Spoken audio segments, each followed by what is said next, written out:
Hey guys, Dwayne here. Today I'm going to talk about part 2 of my previous video, which was talking about, when your child is being turned against you. This video is going to talk about what happens or what you can do whenever you don't really have a lot of interaction and the situation has progressed to a pretty bad state.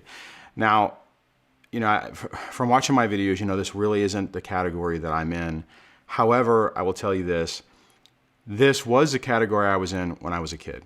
So I'm going to be talking about this from the perspective of when I was a child and trying to make sense of the situation I was in, and some thoughts and techniques that that my dad went through, and and some things that maybe he could have done a little differently, and give you the idea from the perspective of somebody a kid going through it. Okay, so, like I've already said, I have personally, I avoided this situation with me. I was able to, right from the bat, maintain contact with my kids and basically stop this from happening. I probably, in retrospect, took a lot of what I had dealt with when I was a kid and tried to take that and do things that I thought that my dad made some poor decisions on to try to do a better job with my kids. So in my situation, I was turned. I have a brother. Both of us were basically forced to choose. My brother was more like my dad, so he ended up with my dad, and then I fell under the guilt of I can't leave my mom. She can't be alone. I'm the only one she has, and so I chose her. So it was absolutely wrong. Wasn't a scenario that I should have ever been put into, but because of the dynamics of the situation, that's what happened.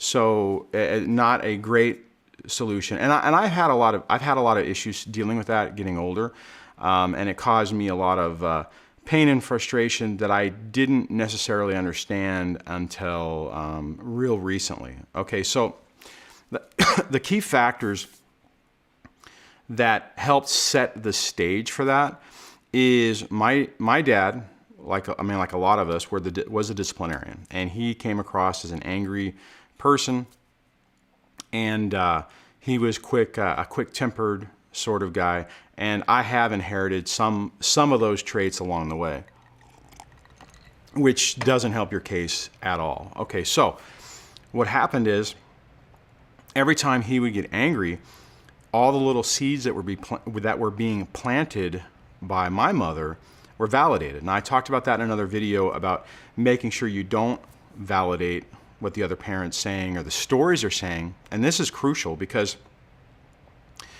I experienced this as I was a kid, and I will tell you that in talking to my own children, my oldest, we've had conversations where he was like, well, you were like this when we were younger, so I was really worried about it. So he was really defensive, and it took a lot of time to basically kind of deprogram that relationship and change it into what it is today, which is a solid relationship now. I'm talking about with my son.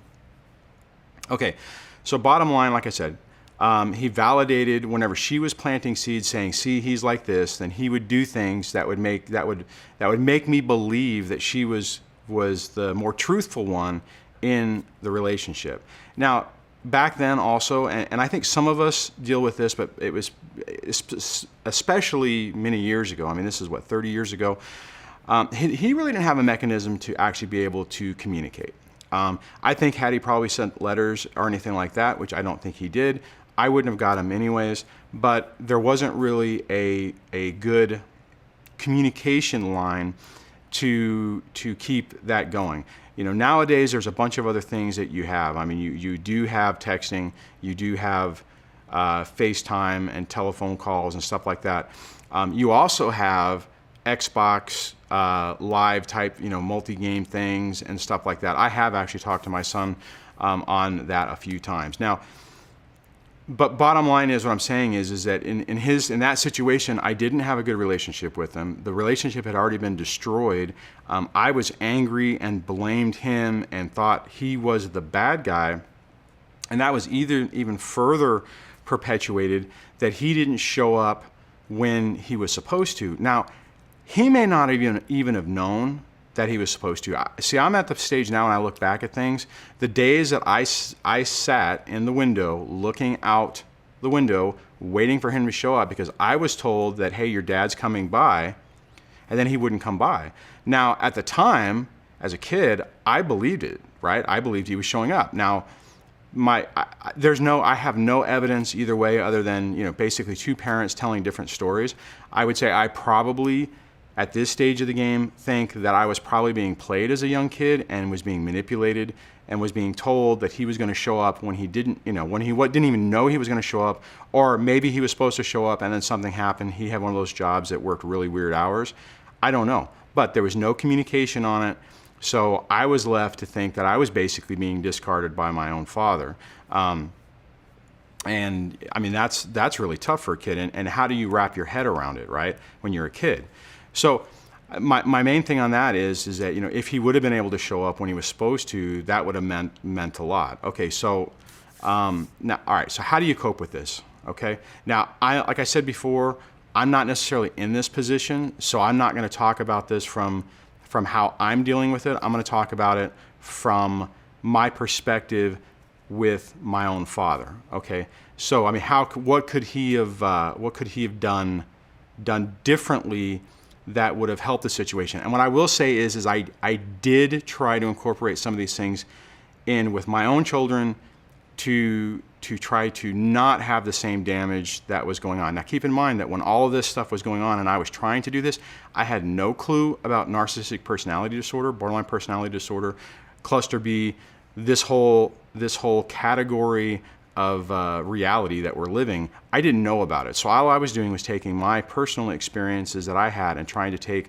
what I thought that my father could have done differently to do it. Now, with a broader mind now of having the context of NPD and BPD and the various cluster B categories and symptoms, it does really correlate. So I think it's relevant with what we're talking about. Okay, so the number one thing, do not validate what the other parent or what the mom is saying about you.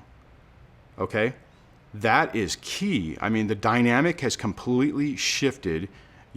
Every action that you've taken is being used against you, and you need to recognize that, and you need to make decisions that help demonstrate that even if that was who you were before, it's not who you are now, or at least you are making significant strides to try to curb that.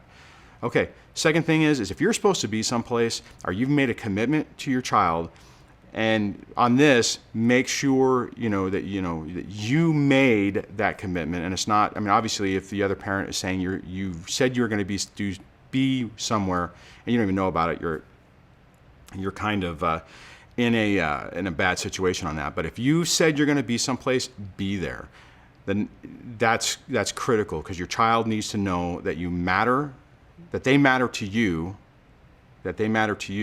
And that you're going to be where you say, that your word is honest. Now, I get that sometimes that's not really the case, and it's not really feasible. And that's where, whenever you do interact and you do see your kid, you have to be able to demonstrate or to communicate that there was a problem. And if you can communicate before, so they know you're not going to show up, that they know you're not, and deal with it whenever you do see them. Okay, the next thing is you have to control your emotions. And this one's tough, okay? I get it, because you are going to be really angry, and you're going to be, that nerve is going to be super raw, because your relationship with your child has been, at this stage, nearly destroyed. And it is going to really make you angry whenever your kid is lashing out at you, and it's not necessarily your fault, but you have to be careful how you interact, because like I said, it rolls back up to that top. Anything that you do to validate that you are out of control, that you have an anger management issue, that you're the monster, you have to be able to control that, okay? And then the next thing on it, you have to demonstrate that your child can actually talk to you. And this is tough because if the relationship is already estranged, you're going to be in a difficult situation because they're not going to trust you. They're not going to trust you.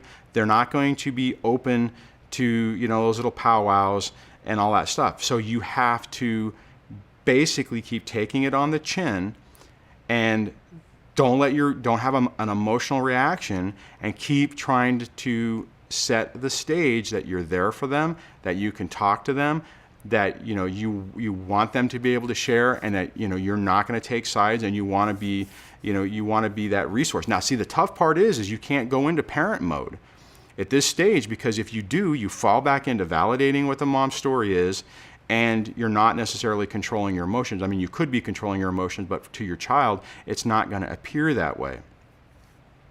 And lastly, you have to let go of the anger. You just cannot, for your own sanity, you have to find a way to make peace with it.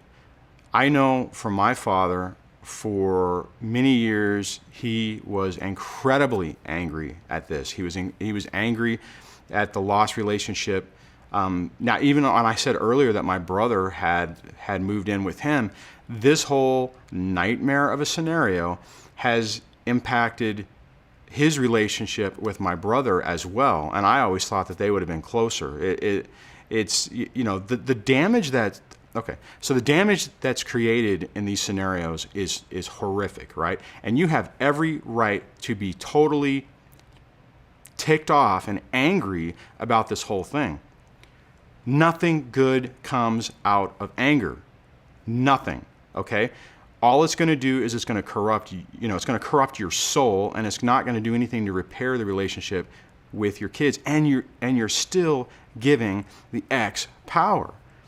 Okay?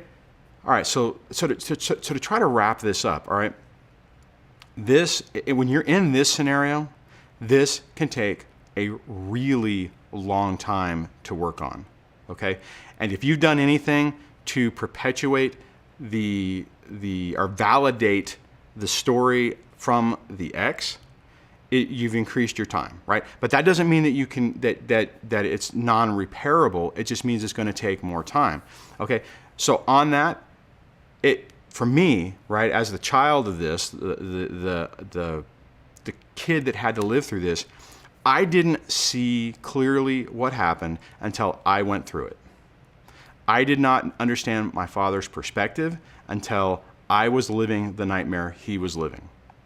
When he made decisions to not be around, and I took it personally, and I took it that that I just didn't matter to him, even when I was older in life and I had my own kids. I had no frame of reference and no concept that the trauma that happened 30 years, let's say 30 years before was still so fresh in his head that being around his ex, my mother, was, it just as he was like, nope, I'm not doing it, right? But he was angry for a really long time. He's 70 years old right now. I'm 46, okay? I had a birthday a few months ago. So, I mean, it has taken a long time. Now, I mean, that you can look at that two different ways. You can look at that at least it ultimately happened, or you can and now my relationship with him. I mean, obviously there's time that you can't get back, and there's times that you're not going to be able to get back from your own child. And you can look at it as being angry about that, or you can be grateful of the time that you do get, okay? Now, one of the things that all right,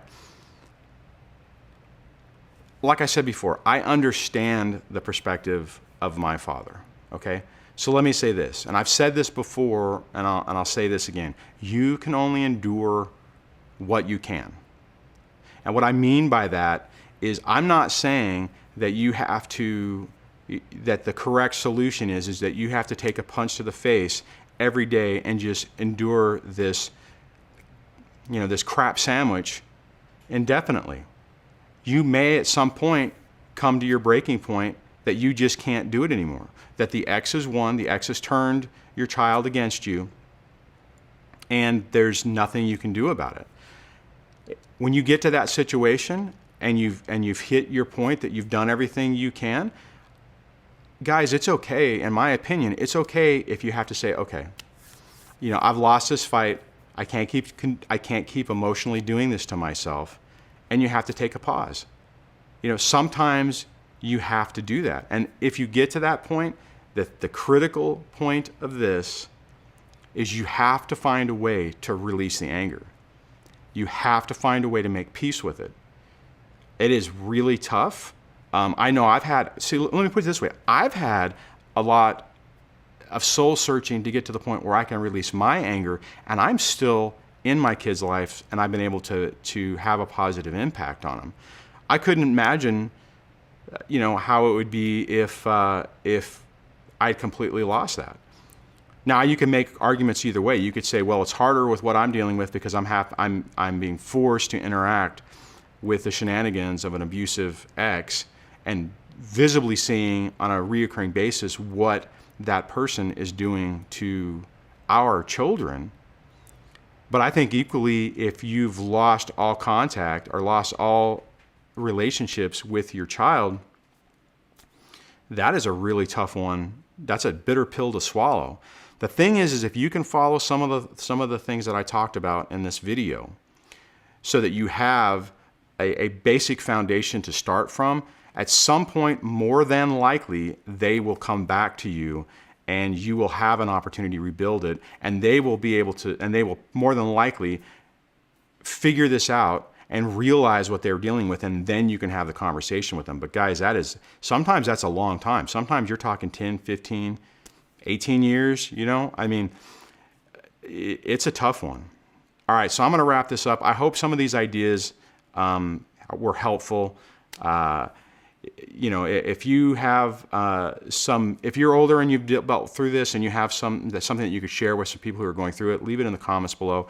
If you're dealing with this right now and you want to share, leave it in the comments below. I like this video. I don't really want to say if you like this video, give it a thumbs up. So let's say this: if this video meant anything to you and it talked to you, give it a thumbs up.